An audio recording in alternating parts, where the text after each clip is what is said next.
hata siku moja. Lakini Mungu ni mwema kwenye maisha yako. Ninakuombea fungue malango yako. Umenisikia? Sijajua nyanda za juu kusini. Ninaona Iringa Mbeya. Sijajua kuna connection gani, lakini naiona connection huko. Umenisikia? Kwenye tumbo lako. Umenisikia? Utaenda hospitalini watakwambia uvimbe. Wanakwambia uvimbe. Prophesy. Kuanzia leo uvimbe bye bye. Unaamini? Unapajua Babati. Unapajua Babati. Unapajuaje Babati? Ulifika? Kwa sababu ya kazi. Babati. Umesema umeenda kikazi. Na naiona tena safari ya huko. Sijui unanielewa?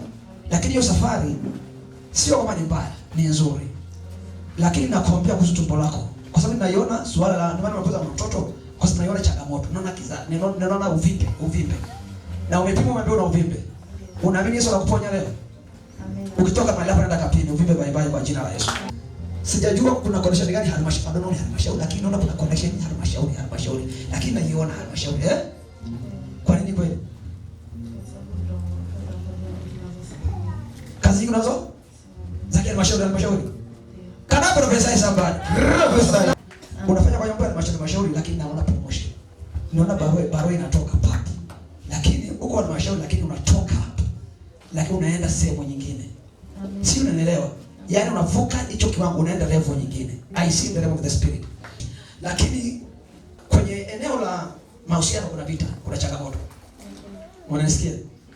Kile sauti ni kweli? Ni kweli. Lakini Mungu ni mwema. Naiona Mbeya. Sijajua kuna nini Mbeya, lakini naiona Iringa Mbeya. Naiona Iringa alafu naona Mbeya. Hivi jambo kuna connection naiona. Mtu anatoka ndani huko. Si unanielewa nikisema hivyo? Lakini niombee. Ninaona mwanaume mwalimu. Lakini zamani alikuwepo kwenye maisha yako. Alafu na kitu kikatokea. Sijui unanielewa nikisema hivyo?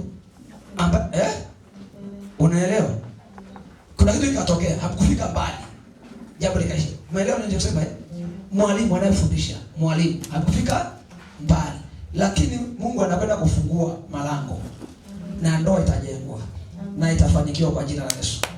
Lakini sio tu kazi, tunaona barua ya kupandishwa. Alafu ninaona kuna mpango. Yaani kuna kitu Mungu anachanga ndani yako cha kuanzisha taasisi ya kusaidia wahitaji. Sijui unanielewa? Naiona hicho kitu ndani, naiona. Sijui umeshaanza kufikiria. Ukaacha. Sasa ina Mungu anafufua kwa jina la Yesu. Piga Yesu makofi mazuri hapo mbele. Lakini Mungu anakwenda kufungua milango. Na kila kitu kinakwenda kufunguka. Wa kwanza wa kike kwenu. Yuko wapi? Mkubwa wa kike. Kwa sababu naona wewe ndio mkubwa wa kike. Because naona wa kwanza wa kike, mkubwa wa kike. Wa kwanza wa kike namba 2. Mwingine yuko wapi? Nataka wa kike. Yupo wa kike. Ndio changamoto. Ndio huyo anaona mwingine changamoto wa kike. Ni kweli. Na anatakiwa msaada wa maombi. Kabisa. Kwa sababu hata ni siku kama 3 nimepata na mimi kuna message, kuna ujumbe alikwambia. Amekata tamaa. Kabisa. Na ndani yake nimeona kuna kauli anazizungumza. Hata kama hajakwambia direct, lakini amekata tamaa hata mwisho. Anaona kabisa kwamba basi nimeshafika mwisho. Mimi chochote nitakachokipata hapa nataka nijimalize. Anayasema. Anayaongea. Kana profesa. Sema Bwana Yesu. Ninatangaza habari njema kwenye maisha yangu. Tunafungua maisha yake. Shika tumbo lako.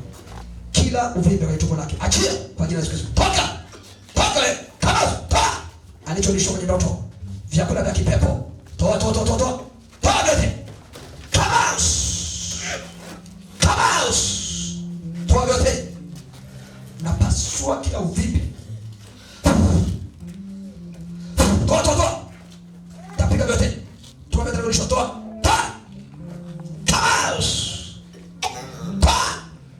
Kila madhabahu.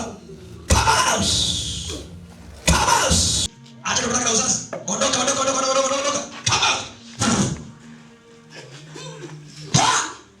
Toa vyote kurudisha. Toa. Kila mtu akienda kupima hakuna uvimbe tena. Kwa damu. Hakuna uvimbe tena. Kwa jina la Yesu. Ndoa imefunguka. Kazini promotion. Kwa jina la Yesu. It is done. Pigia Yesu makofi mazuri.